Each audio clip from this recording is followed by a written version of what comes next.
தமிழதி நேயர்களுக்கு அன்பான வணக்கம். நமது பொன்மனச் செம்மல் புரட்சித் தலைவர் எம்ஜிஆர் அவர்கள் தமிழக முதலமைச்சராக பதவி ஏற்ற காலத்திலிருந்து ரேஷன் கடையில் 1 கிலோ அரிசியை 2 ரூபாய்க்கு தந்தார். மத்திய அரசு நீங்கள் நியாய விலைக் கடையில் வழங்குகின்ற அரிசியின் விலையை 2 மடங்காக ஏற்ற வேண்டும் என்று தெரிவித்தார்கள். நமது பொன்மனச் செம்மல் புரட்சித் தலைவருடைய அமைச்சரவையில் நிதியமைச்சராக இருந்த நாவலர் நெடுஞ்செழியன் ஐயா அவர்களும் அரிசியினுடைய விலையை ஒரு 50 பைசா ஏற்றலாமே என்று தெரிவித்ததற்கு என்னை நம்பி வாக்களித்த தமிழக மக்களை நான் எப்போதும் கைவிட மாட்டேன், 2 ரூபாய்க்கு மேல் 1 நயா பைசா கூட நான் ஏற்ற மாட்டேன் என்று திட்டவட்டமாக தெரிவித்து விட்டார். மத்திய அரசு என்ன செய்தது தெரியுமா?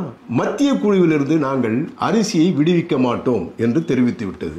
நமது பொன்மனச் செம்மல் உடனடியாக கடற்கரைக்கு சென்று உண்ணாவிரதம் மேற்கொண்டார். அகில இந்தியாவிலும் சரி உலக அளவிலும் சரி பெரிய பரபரப்பான ஒரு செய்தியாக அது பரவிவிட்டது.